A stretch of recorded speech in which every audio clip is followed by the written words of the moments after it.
She was quiet, polite, and sipping a Coke. The elite coworker thought she could humiliate her, until the CEO walked in, kissed her on the forehead, and said, "Did she touch you, baby?" What happened next? Nobody saw coming. The office was buzzing with the usual morning chaos, keyboards tapping, printers humming, and the faint sound of someone's motivational podcast echoing from a nearby cubicle. And then there was Jessica. Everyone knew Jessica. The senior marketing strategist who bragged about her Ivy League degree more often than she submitted reports on time. She was always walking around like she owned the place, heels clicking like gunshots on the polished floor, eyes constantly scanning for someone to correct or criticize. She didn't walk through the office. She paraded. Jessica had one sacred rule in the break room: no soda. Especially not Coke. Something about the smell and the sugar and how it represented everything wrong with consumer culture. Whatever the reason, she made sure everyone avoided it when she was around. Her tantrum last year over an intern sprite was still whispered about in hushed tones. And then, one Monday morning, the energy in the office shifted. A new woman appeared, tall, poised, maybe in her early 40s. She had dark skin that glowed under the soft office lights, wore no makeup, no jewelry, and a modest beige sweater that didn't try to make a statement. She carried herself with an air of peace, as though the chaos of the office world didn't touch her at all. People noticed her, but not for the reasons Jessica did. This woman was calm, graceful, and unknown. No one quite knew what department she was with. Some thought she was a temp. Others assumed HR. A few people just shrugged and said, "Must be visiting." Jessica, of course, didn't bother with guesses. She made up her mind the moment she saw her. "Probably someone's assistant," she muttered, loud enough for the new woman to hear. But the woman didn't react. She simply walked into the break room, opened the fridge, and pulled out a can of Coke. Jessica froze. She tilted her head like a predator spotting movement. The woman opened the can, calmly took a sip, and sat down at the small round table near the microwave. She pulled a manila folder from her bag and began reading. Jessica stormed in, her face twisted in disbelief. "Excuse me," she snapped, "do you mind?" The woman looked up, her voice steady. "Sorry?" "That," Jessica pointed, "that Coke. The smell makes me nauseous."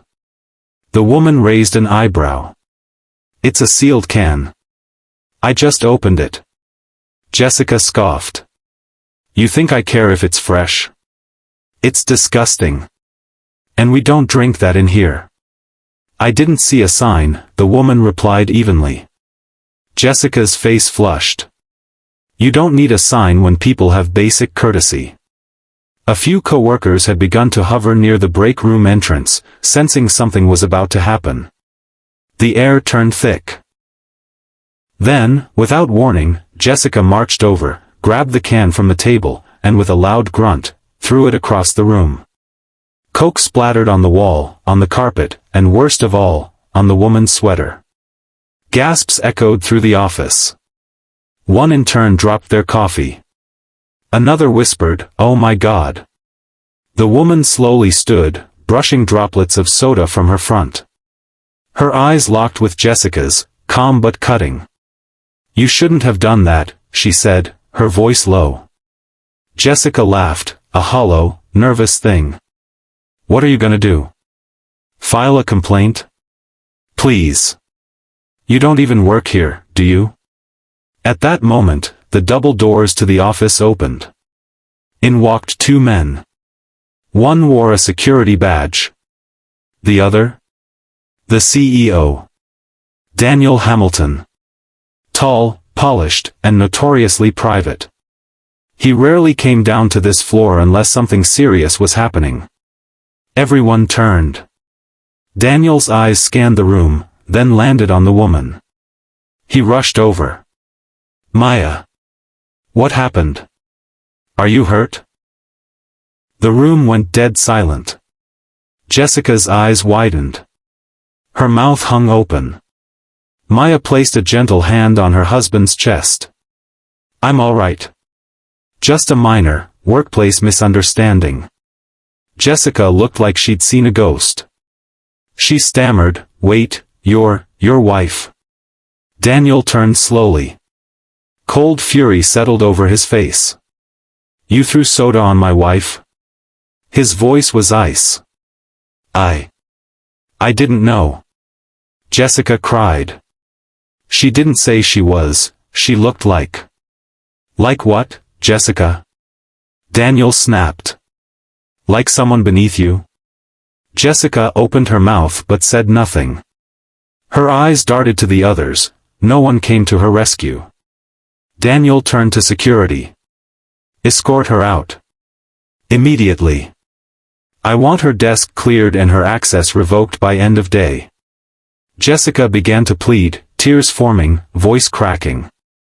But it didn't matter. She was done. As security led her away, Maya looked after her, not with anger, not even with satisfaction. Just pity. She turned to her husband. Let's not make a scene. Daniel nodded and walked her out gently, his hand on her back. And just like that, the woman who had been invisible a moment ago became unforgettable. 4 weeks after, people whispered. They Googled. Found out she had a PhD in psychology. That she was Daniel's partner not just in life, but in business. She helped build the company from the ground up. Chose to remain in the background, to observe, to understand. And on that Monday, she saw everything she needed to see. Some say she was testing the culture. Others believe she was deciding if the company deserved her investment to grow further. Either way, she got her answer. And Jessica? Well, she got her lesson. Never judge someone by the can they drink from. Because sometimes, that can's owner owns you.